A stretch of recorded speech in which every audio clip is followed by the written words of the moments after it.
এই মেয়ে, কে তুমি? কি ব্যাপার, কথা বলছো না? কে তুমি? এই মেয়ে, তুমি এখানে কি করো?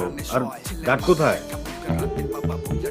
আরে বেয়াদব, গার্ড আসো, তোকে গার্ড ধরে বের করে দিচ্ছি। আল্লাহর রাস্তায় কাম করে না। গ্যারাম থেকে ঘাট ধাক্কা দিয়ে বাইর করে দেওয়া হয়। একটা করে গ্যারাম ছেড়ে শহরে পড়ে গেছে। এই তো যদি ঘাড়ের উপরে মুসিবত। মানুষের না পুরো কপাল। আমার এসে পুরো একটা ঘাট। ঘাট কোথায়? এইটা কি জিনিস সেটাই তো জানি না। কবু কেমনে? আরে এইখানে যে বসে দারোয়ান, সে কোথায়? আমি তো জানি না।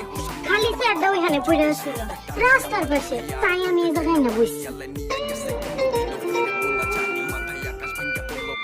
স্যার, স্যার, এই তুমি কোথায় গিয়েছিলে? স্যার, আমি নামাজ পড়তে গেছিলাম। কাজে ফাঁকি না, একদম ঘাট ধরে চাকরি নোট করে দেবো। সত্যি কইতাছি স্যার, আমি নামাজ পড়তে গেছিলাম। স্যার, হ্যাঁ মিছা কথা কইতাছ না। নামাজ লাইগো মিছা কথা কয়। এই তুই চুপ কর। এই মেয়ে ঢুকে পড়েছে, আমার সাথে বেয়াদবি করেছে। আর ঘাট ধরে বের করে দাও। এক্ষুনি বের করে দিতেছি স্যার।